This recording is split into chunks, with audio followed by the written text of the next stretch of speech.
Silicon Valley Bank collapse is on everyone's mind right now. The biggest thing is, will there be bank runs? And I'm going to show you the information today. I'm going to give you a little bit of insight of what's happening with the actual numbers. I've got the charts for you. I've got the articles. You've got even the UK worried about what's going to happen. I'm going to show you the details. I've been covering this in previous videos. I will put the links to those other videos in the description. Make sure you're aware because I'm not going to go through each detail that has happened up to this point. Let me break it down for you. Right here, Contagion spreads. Desperate customers line up outside of First Republic Bank to take their money out after SVB Bank collapsed and sent shockwaves through the market. I've been saying that, and what have I said all along? Anybody who's been a subscriber here for a while is going to know, quite frankly, that I've been saying when interest rates rise, watch out. And that's what we are experiencing right now today. I will show you an article just about that specifically, but look at what's happening. Other banks are starting to say, uh-oh, we've got a problem too. That's going to unfold in this coming week. We're going to see that. And it isn't just SVB. I want to say this up front.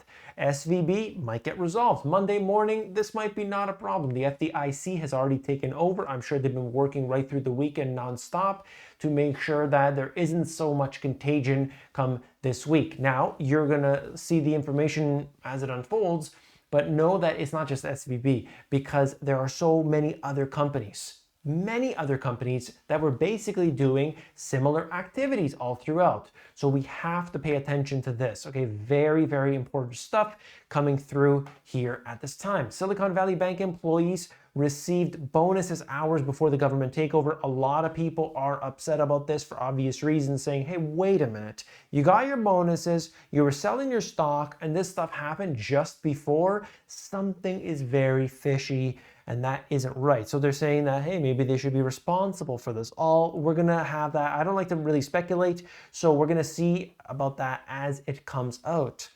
It was called Silicon Valley Bank, but its collapse has sent shockwaves throughout the world. Check this out, okay?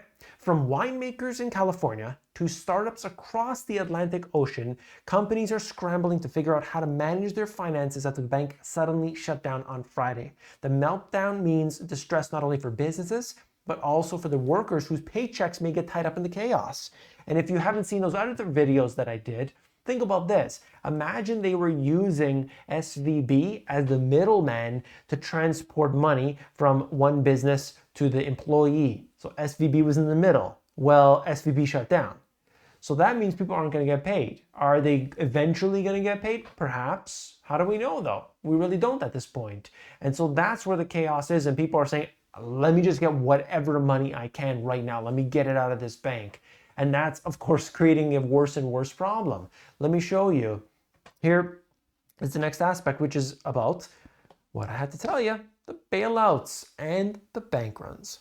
Bailout talk roils Washington after Silicon Valley Bank collapse. Federal officials faced with growing pressure on Saturday to bail out even the biggest customers of the collapsed SVB. Think about it.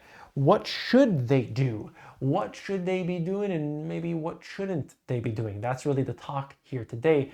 But Janet Yellen had something to say. The Treasury Secretary said, working to address SVB collapse, but not looking at a bailout. You see, Janet Yellen doesn't want to send the wrong message out there.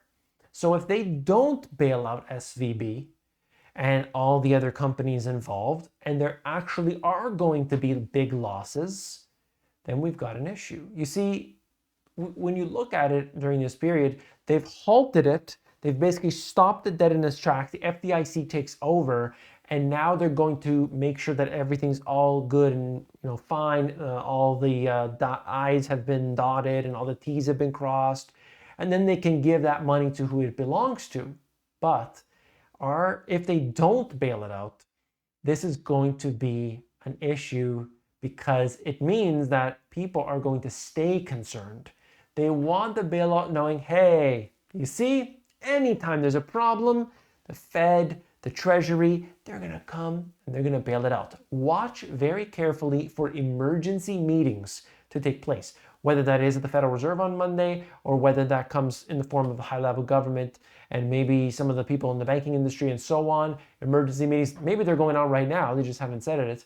And so that, I think, is where we're going to find out some real details. Of course, subscribe to the channel because I'm going to bring you each and every one of those. I'm covering nothing but SVB. I had multiple videos ready to go. SVB will be the only thing we'll be covering now. Here's the Silicon Valley Bank deposits. You could see the difference between the insured and the uninsured. And I think it is pretty clear, to me at least, that they've got a lot of uninsured deposits.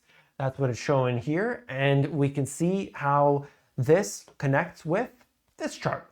Explanation of Silicon Valley Bank run. We compare 2019 to 2021, as I talked about in a previous video. Huge influx of capital came in. They started to use that. They were buying up things like mortgage-backed securities. And they explain this in here. We still don't know everything. Please do not listen to the people out there who claim that they know every detail that's going on. A lot of it is not transparent. But you can see on the right-hand side, SVB sells their mortgage-backed securities. They lost money, $1.8 billion. People start withdrawing their money during this period of time. SVB sold more. They lost more money. The bank run happens. It's like a self-fulfilling prophecy. It's a cycle. At the same time, interest rates had moved up considerably. All right. So it was at 0.25% during that period when they received all that capital, when they started investing, and then it became 4.75%. And that put a lot of pressure on them because the assets that they had lost a lot of value. That is a small percentage in the total, but we need to find out what else is going on. It's not just that they made some bad gambles and so on, because during this period, there's a lot of these different companies doing the same thing. So we can see how we will feel that over this next little while. Keep an eye very closely peeled on what's happening. It is very important. We look at this problem extending out even into Britain. Britain's technology and life sciences sectors are at serious risk following the closure of SVB, according to Chancellor Jeremy Hunt. This is another one. Looking at the British tech firms left on the brink after SVB collapses and the biggest failure since 2008 crash. Looking at the former CEO of UBS issuing a harsh warning on SVB. This will give consumers a lot of anxiety, and for obvious reasons. They do not trust the banks. They're not going to be able to do anything. They're not going to want to keep their money in there. Silicon Valley Bank collapse. PM says government working to recognize anxiety of businesses affected. Rishi Sunak flying to the US, trying to make everything oh so good and make sure there's no systemic contagion risk. Yes, they're going to take care of you, right? They would. We don't believe there is systemic contagion risk. Sunak says we are working towards recognizing the anxiety of the concerns customers of the bank have, making people find that, all this thing, liquidity, cash flow, and so on. This is the point, though. This is what I wanted to get to. And people need to realize this.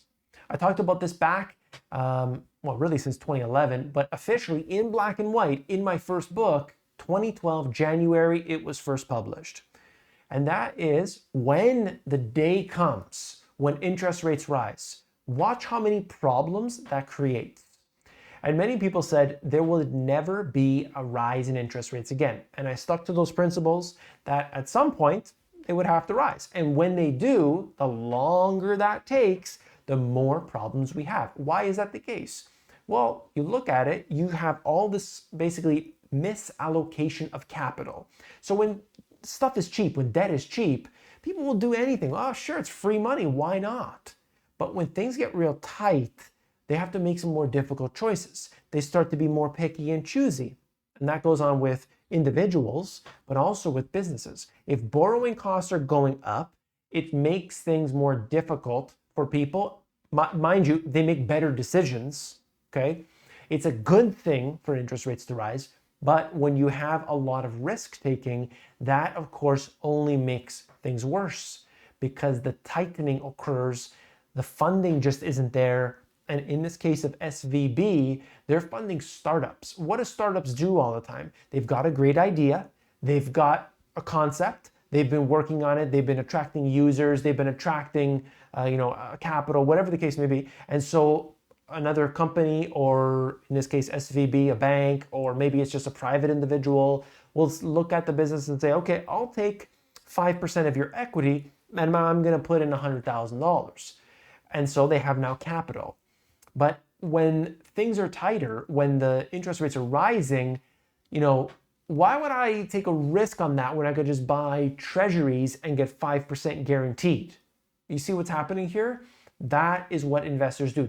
As the interest rate differential occurs, they start to make, you know, choices that might result in sales of this particular thing, let's say mortgage-backed securities. So who's there to pick up the pieces? Federal Reserve. The Federal Reserve is the one that's going to have to step in at some point and completely obliterate the currency. This is what's happening. This is where we're at today.